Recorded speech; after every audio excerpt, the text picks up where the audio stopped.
Hello students, in this lecture we will see how to improve speaking skills. Like listening, speaking is also very crucial for effective communication. Speaking is a purposeful process by which people using audible and visible symbols communicate meaning in the minds of the listeners. It is a varied and complex process, and in the highly competitive environment of today, success will depend on presenting knowledge in an appropriate oral form. First, let's see the speech process that involves both the speaker and the listener. The speech process can be successful if 5 factors are remembered: the message, the audience, the speech style, encoding, and feedback. Now, the speech process begins with the selection of a message. This message includes both verbal and non-verbal communication. After selecting the topic, the speaker should aim to get the desired effect by deciding the type, scope, and sources of information. After selecting the topic, the speaker also has to decide the purpose of the oral communication. So he has to decide whether it is to inform, that is to share information, whether it is to persuade in order to change behavior, values, belief, attitude, etc., and also whether it is to demonstrate, that is to help listeners know how to do something. Next is doing an audience analysis. Now, what is audience analysis? Keep in mind that the audience, whether readers or listeners, are the persons who are going to hear you. So first you need to identify the basic characteristics of the audience.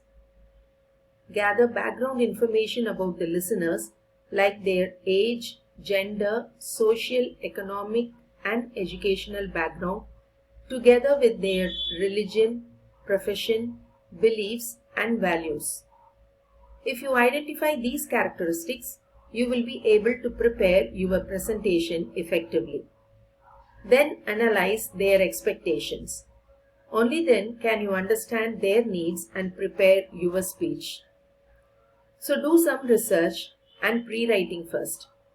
Once you become confident of the knowledge on the topic, make it interesting and significant for the specific listeners. The next step is to organize your speech. Make sure you have an opening, a middle, and an end. The first 30 seconds of a speech are the most important. Try to grab their attention and make them interested to listen to you. The body of your speech will be the largest part of your speech. Since you would have given a good introduction, your audience would be very eager to hear your arguments. So, your body should support your aim or specific purpose. The major points you highlighted in your opening should be expanded here. Depending on the topic and your introduction, you can use many patterns to organize the body of your speech. Now let us see the various strategies you can use in organizing the body of your speech. The first is chronological. This pattern is used to organize the details in a sequential order. That is, the order in which the events occurred. So the entire body of your speech should be arranged chronologically. The second pattern is categorical. That is, categorizing. Divide the entire presentation into subtopics and arrange them on the basis of subordination and coordination. A subordinating conjunction is a word that connects an independent clause to a dependent clause. Now see this list of subordinating and coordinating conjunctions. You find here the subordinating conjunctions is a very long list like than, rather than, whether, as much as, and so forth. Now these conjunctions are used to join independent clauses in compound sentences.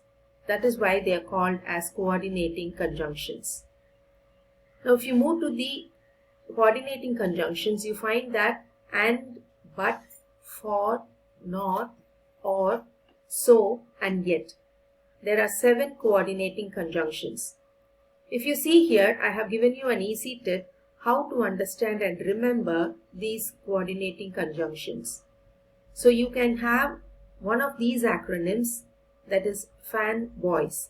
So you can remember what words are there as coordinating conjunctions. The rest you can assume them to be subordinating conjunctions. So the second type of organizing the body of your speech is categorizing. Now the third type is cause and effect. This should be adopted whenever there is a cause and effect relationship. Try to illustrate and explain the causes first, then focus on the effects. For example, if I am going to speak on smoking among children, I first need to say what are the causes which make children smoke, and then next I move on to elaborate the effects of smoking in children. The next type is presenting problem, that is problem solution. Here, divide the presentation into 2 parts. In the first part, describe and analyze the cause and effect of the problem. In the second part, after such an analysis, present the primary objective of your presentation and also state a solution to the problem. This would prove a very helpful and effective way for persuasive presentation. Now, for example, population explosion. Here, I am going to talk on the problems initiated by population explosion, and then also I present the various solutions to this problem. So always support your arguments with examples and illustrations together with statistics if necessary. Also, we can use analogy and definition to persuade the audience about our arguments. Now, after seeing how to organize the body of your speech, I will now add more important facts to be kept in mind while writing the body of your speech. Now, make sure that you do not add too many points in the body of your speech. Limit yourselves to 4 or 5 main points. Summarize your points to enable your audience to understand your thoughts. Concentrate more on your main points, but also move smoothly from one to the next. When combining main points with subordinating points, use transitional expressions like because, in addition to, etc. Such a smooth flow will help your audience to understand your speech and grasp the topic better. Make sure that the body of your speech has certain signposts. Now, what do you understand by signposts? Now, here I will give you an example saying that if there are 4 ways of solving this problem, my speech I am going to include 4 types to solve a particular problem. Now, if I have already said 2, I should say this sentence to enable my audience to understand the signpost. So I will say, I have already discussed the first 2. Let me now move on to the third. Such a statement is a signpost which would help your audience to recapitulate the completed first 2 solutions and also to prepare their minds to follow the next 2. Thus we find that the body of your speech should contain all the main points you want to discuss. Now, it should enable your audience to grasp all the main points you put forth. So, it also should allow them to logically move from one idea to the next with the help of transitional words. Now, after having seen the introduction and body of your speech, shall we now move to the conclusion part of your speech? Now, we all know that any conclusion of your presentation should conclude the review of the main points. So, quickly summarize it and also use some signal words which prepare the reader to understand that you are nearing the end of your presentation. Such signal words can be to sum up, to conclude, to review, finally, etc. When you conclude, it is necessary to remind the audience briefly about the purpose of your presentation. This conclusion should either persuade them or inform them about the main point. In the conclusion, you should let them know what you want them to do. That is, to think over the points you have presented or remember the perspectives you have given in your presentation. Do not ever hurriedly do your presentation. It would be very impressive to conclude with a phrase or a quotation, sometimes even to tell a joke. You can even tell a story or an anecdote.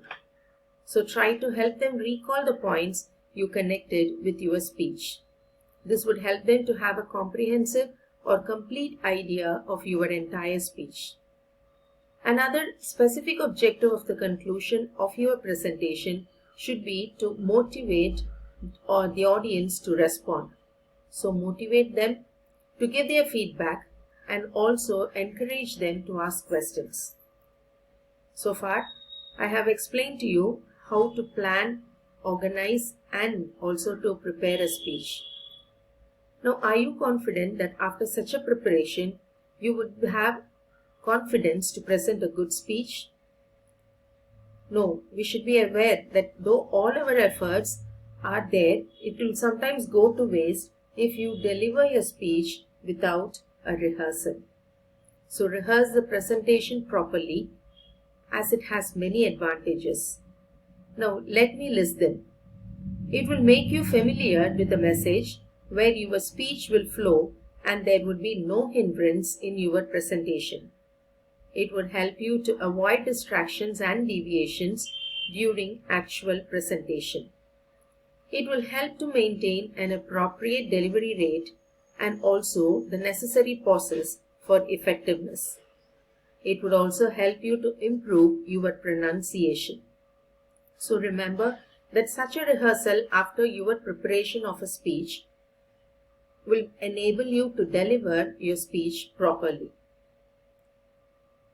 The next point we have to now see here is also that repeated rehearsals will, till the day of your presentation, will give you confidence and also enable you to deliver the speech in a natural and spontaneous way. So you can also prepare some presentation notes to enable you to remember all the main points. So choose an appropriate delivery technique and also decide the suitable non-verbal communication. So now you have planned, prepared, organized, and even rehearsed your presentation. Are you now confident to go up on stage to deliver your speech? What other factor do you think could still prevent you from giving a good speech? Yes, everyone has stage fright. Every one of us who face an audience would have experienced stage fright. Now, how to handle stage fright? Remember that even the most experienced speaker has some degree of stage fright when they face an audience. So the first step is to boost your confidence level. Make sure that you do not stare at everyone. You generally have a sweep of the audience when you look at them. And also remember to make your preparation useful by planning, preparing, and then of course practicing it. Now avoid negative thoughts. You have to be positive to face an audience. So begin your presentation also with a pause. This pause would help you to control your nervousness and make you comfortable. Next, speak slowly. Speaking too quickly would expose your nervousness, and if the audience recognizes this, it will make it even more difficult for you. So it is important to speak slowly and take appropriate pauses. Another way would be to learn and practice stress reduction techniques like deep breathing, mental relaxation, meditation, and so on. Thus, so far, we have seen how important speaking skill is. I will now recap all the ideas we have discussed in this lecture so far. Speech process can be successful if 5 factors are remembered: the message, the audience, the speech style, encoding, and feedback. Then I told you how to organize your speech. Your speech should have introduction, a good body, and also a captivating conclusion. Now, under the body of